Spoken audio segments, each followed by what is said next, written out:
What is Disney Imagineering? Disney Imagineering, in fact, is a concept that Walt Disney invented in '52 to be able to create theme park. It's imagination and engineer mixed together.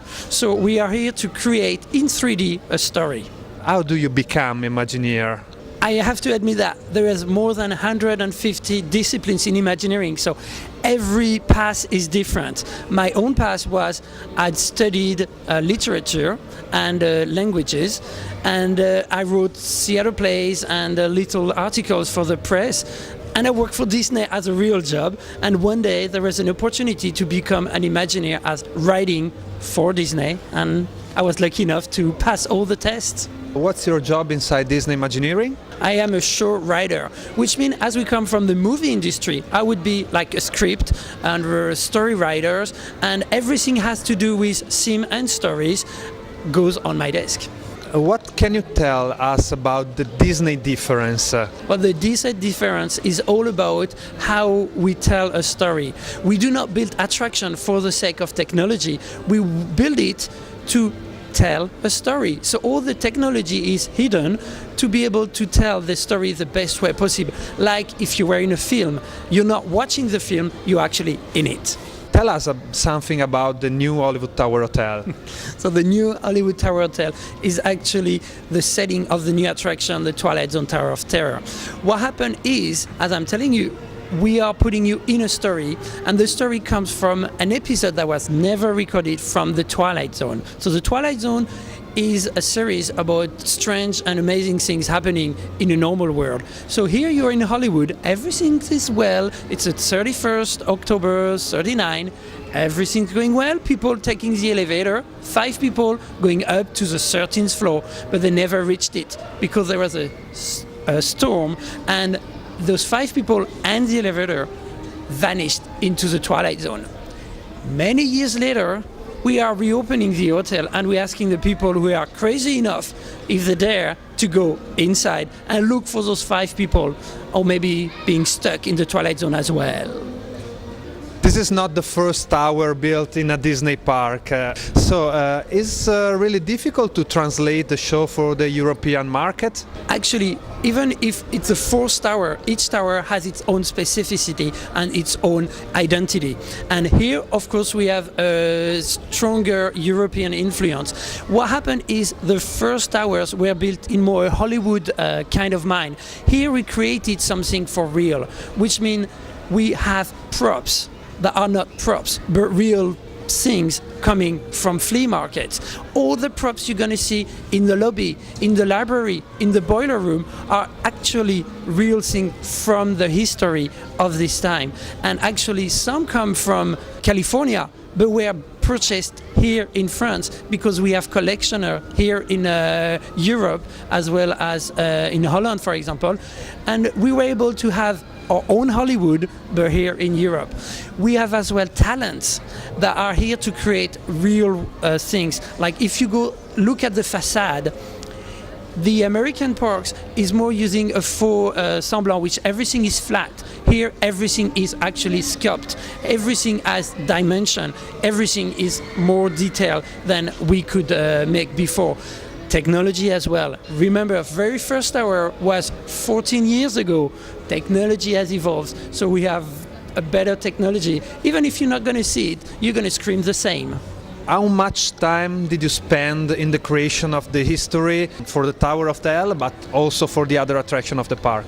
Actually, there is no set answers because every attraction is different. And even if I'm the story keeper, every discipline comes with a layer of their own story.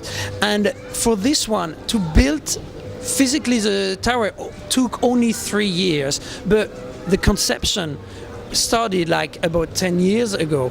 And every time we were putting more details into it, we had to make sure that it was coherent with the story. And we did not actually create one story, but many, and everything had to be regrouped into one coherent story. So each room tells you one story, but each story is coherent to the big picture of Hollywood Tower Hotel. So the Twilight Zone can be seen in very different, subtle way all across the attraction. You told us that there is 4 different towers in the world, and there is one specifically that you like more. Actually, for the design point of view, I think the one at Tokyo Disney Sea is terrific, but it's not set at all at Hollywood, it's set in New York City, so it's really different. Of course, because I worked on this one here in France, this one is my favorite from the inside because I know all the little details. What do you think about the European market? Do you think that the people will react good with this new attraction? Oh yes, because what we do here, we use the visual impacts more than anything else, which means if you've never seen a Twilight Zone episode, it doesn't matter, because once you're going to be here in front of the tower, it is so impressive that you're not going to wonder whatever it is. It's magnetic, it's going to attract you. So the European market, whether they are from the north or from the south, they will react the same way because it is very visual and it's very attractive.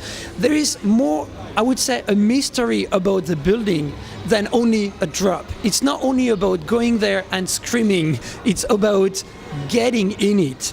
Then you scream at the end, of course, but it's all about that experience. And the Europeans have a long tradition about that anticipation and building that anticipation. So I'm nearly sure it's going to be very appreciated by the European audience, yes.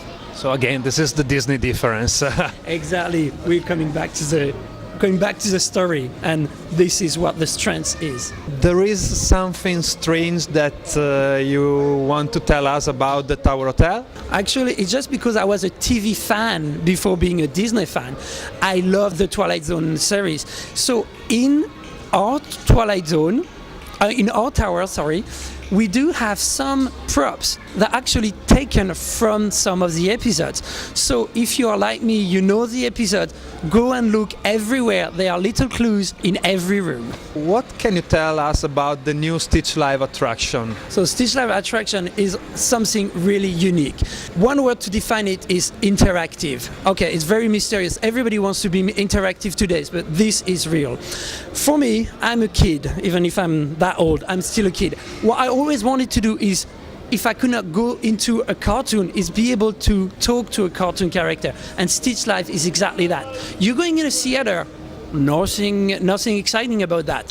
But there is a huge TV screen, and on that screen is actually the real character from the movie.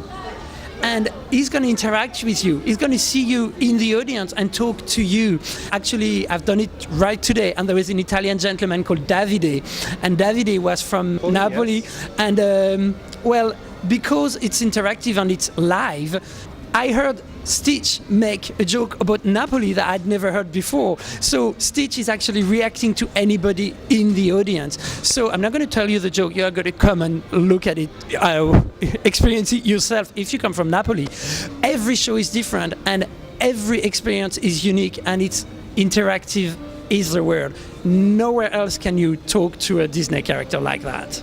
Can we say that Stitch Live reinvent the way to do a show? Reinvent a way to talk to a character, certainly yes. And even that technology, which is all hidden, of course, even that technology is going to be a new way of conception for new attraction and of new ways of talking to our characters and reaching to our audience. Because our audience now, if you think you small kids watch DVDs all day long, so they are a new way of getting information faster, and they are used to that fast passing, and they need reaction right away. So interaction with that technology is going to be very, very useful. What about the advice for the Stitch Live attraction? Come with kids or without kids, and if you come with kids, don't be afraid to put them in the front row, for they can be able to see Stitch better and for Stitch to see them better.